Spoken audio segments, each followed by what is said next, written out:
नमस्कार दोस्तों, आज की इस वीडियो में हम लोग डिस्कस करेंगे फ्यूज़ के बारे में। फ्यूज़ क्या होता है और फ्यूज़ कौन सा मटेरियल से बनाया जाता है, कितने टाइप का फ्यूज़ होता है और फ्यूज़ का सिंबल कितने टाइप का होता है, एंड फ्यूज़ कौन सा साइंटिस्ट इन्वेंट किया था और फ्यूज़ का एडवांटेज और डिसएडवांटेज भी देखेंगे। तो फिर चलिए दोस्तों वीडियो को स्टार्ट करते हैं। यहाँ पे जो नोट देख सकते हैं मेरे टेलीग्राम ग्रुप में मिल जाएगा, मैं वहाँ पे अपलोड कर दूंगा और टेलीग्राम ग्रुप का लिंक, ये जो वीडियो है वीडियो का डिस्कशन आप लोग को मिल जाएगा, तो फिर वहाँ पे जाके चेकआउट कर सकते हैं। What is fuse? तो सबसे पहले हम लोग एक बेसिक डेफिनेशन जानेंगे। A small pieces of wire और thin metallic strip of electrical equipment that protect the electrical circuit और system from the excessive flowing current is called electric fuse. उसके अंदर में एक मेटल की स्ट्रिप रहता है, बहुत ही छोटा सा और बहुत ही पतला रहता है। वो जो मेटल की स्ट्रिप कॉपर का भी हो सकता है, सिल्वर का भी हो सकता है, एल्यूमिनियम का भी हो सकता है। ओके, एंड वो क्या है कि वो क्या काम करता है फ्यूज़, अगर उस फ्यूज़ से ज़्यादा अमाउंट में अगर करंट फ्लो होता है, उसका रेटिंग रहता है फ्यूज़ का, उस रेटिंग से अगर ऊपर में ज़्यादा करंट फ्लो होता है तो जो फ्यूज़ है वो ब्लो हो जाता है, मतलब वो जल जाता है, खुद को ब्रेक कर देता है। ठीक है, और वो जो ब्रेक हो जाएगा तो हम लोग को जो इलेक्ट्रिकल में जो भी इक्विपमेंट्स अप्लाइंसेस वगैरह हम लोग जो चला रहे हैं घर में, वो सेव हो जाएगा, उसको प्रोटेक्ट करता है। ओके, तो एक डेफिनेशन है इसका। Then in 1890 the first electric fuse is invented by Thomas Alva Edison, जो कि हम लोग का एक अंकल है, बहुत बड़ा साइंटिस्ट था, ये डीसी का इन्वेंशन किया था। ओके, तो ये बहुत कुछ इन्वेंशन किया है, उसके अंदर में फ्यूज़ भी एक है, यही अंकल ने इन्वेंशन किया था, थॉमस अल्वा एडिसन।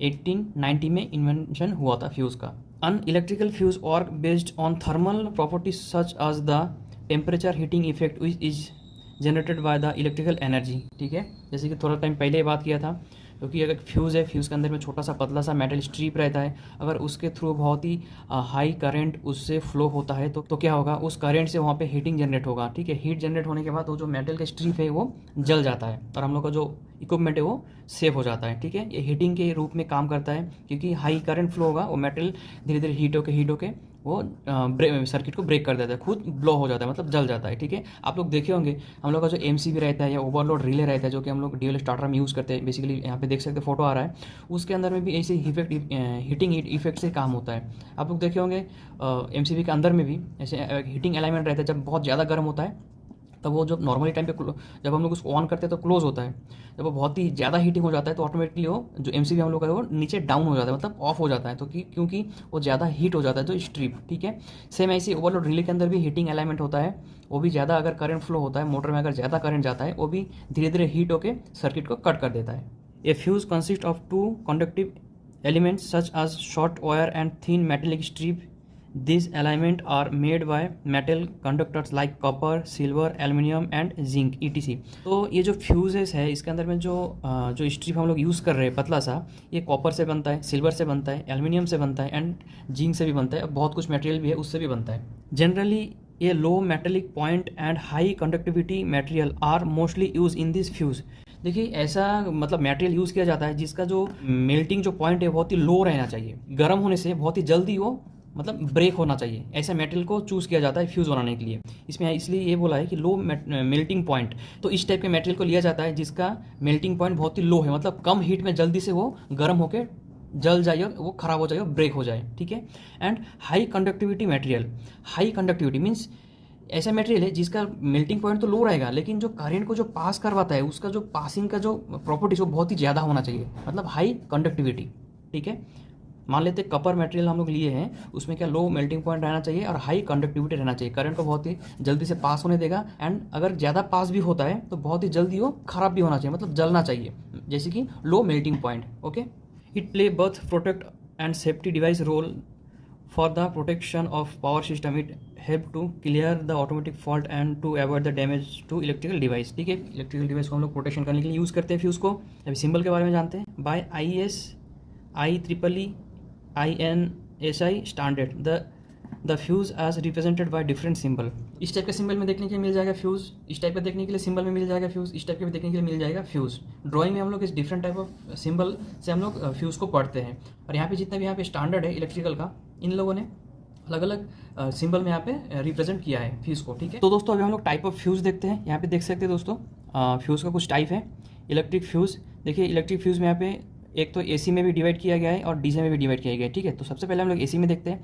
एसी के अंदर में देखिए एक लो वोल्टेज कैटेगरी आ जाता है और एक हाई वोल्टेज कैटेगरी आ जाता है। तो पहले हम लोग हाई वोल्टेज देखेंगे। तो हाई वोल्टेज के अंदर क्या क्या फ्यूज़ आता है, cartridge HRC type fuse, liquid HRC type fuse, expulsion HRC type fuse, ठीक है। ये सब फ्यूज़ हम लोग का जो ST लाइन है वहाँ पे यूज़ किया जाता है, जैसे ST कैपेसिटर हो गया, ST लाइन में ये सब फ्यूज़ यूज़ किया जाता है, okay. And low voltage fuse यहाँ पे देख सकते हैं। लो वोल्टेज में क्या क्या है category, cartridge type fuse, rewirable type fuse. Rewirable मतलब अगर फ्यूज़ में आप लोग देखे होंगे एक फ्यूज़ रहेगा, उसके अंदर में हम लोग कुछ वायर ऐसे बांध देते हैं, अगर वो वायर जल जाता है तो फिर से कुछ वायर लेकर हम लोग फिर से बांध देते हैं, तो उस टाइप का फ्यूज़ हो गया, ठीक है। Switch type fuse, striker type fuse, drop out fuse. And cartridge type के फ्यूज़ के अंदर में देखिए यहाँ पे कुछ टाइप है, D type fuse, link type fuse. And link type के फ्यूज़ के अंदर में कुछ और भी टाइप है, दो टाइप है, blade type fuse, bottle type fuse, ठीक है। तो लो वोल्टेज के अंदर इस टाइप के कुछ फ्यूज़ होता है एंड हाई वोल्टेज के अंदर इस टाइप के कुछ फ्यूज़ होता है, ठीक है। तो अभी हम लोग डीसी टाइप के फ्यूज़ में कुछ देखते हैं और भी कैटेगरी। हम लोग एसी तो देख लिए थे, अभी डीसी वाला देखिए। डीसी में क्या क्या फ्यूज़ आता है, कार्ट्रिज फ्यूज़ भी आ जाता है, ऑटोमोटिव फ्यूज़ जो भी हम लोग का गाड़ी का जो व्हीकल वगैरह है ना, गाड़ी वाड़ी में, कार में, उसके अंदर में जो फ्यूज़ यूज़ करते हैं उस टाइप का फ्यूज़। उसके बाद resettable fuse, semiconductor type fuse, over voltage suppressions. तो डीसी के अंदर में इस टाइप का फ्यूज़ देखने के लिए मिल जाता है।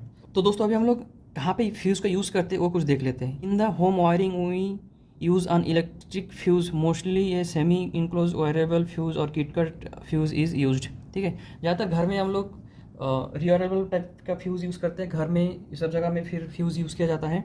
एंड सेकंड क्या है, सेकंड पॉइंट में also it is used as the protector device in domestic appliances like refrigerator, AC. तो घर में जब हम लोग जो एसी रहता है, फ्रीज वगैरह रहता है, वहाँ पे भी यूज़ करते हैं, घर का जितना भी अप्लायंसेस है वहाँ पे यूज़ किया जाता है। It is useful for the protection of the lighting and heating effect system, ठीक है। और एक पॉइंट देखते हैं और कहाँ पे हम लोग यूज़ करते हैं फ्यूज़ को। और एक पॉइंट क्या है, fuse provided the protection system of industrial equipment such A electric motor, generator, transformer, capacitor. यहाँ पे भी हम लोग इंडस्ट्री एरिया में भी ये जो फ्यूज़ेज है यूज़ किया जाता है। तो लास्ट पॉइंट है advantage and disadvantage of electric fuse. तो एडवांटेज और डिसएडवांटेज अभी देख लेते हैं इलेक्ट्रिक फ्यूज़ का। तो सबसे पहले हम लोग एडवांटेज देखेंगे। The basic advantage of the fuse is that it use a safety and protection device to the, मतलब वही बोल रहे हैं यहाँ पे, जो कि हम लोग का जो इलेक्ट्रिकल का जो इक्विपमेंट है उसको प्रोटेक्ट करना, ठीक है। एक्सिस लिमिट करंट अगर चला जाता है तो उससे वो प्रोटेक्ट करता है डिवाइस को, फ्यूज़, ठीक है। सेकंड नंबर पे क्या है, it help to perform both operation like detection and interruption in the fault condition, ठीक है।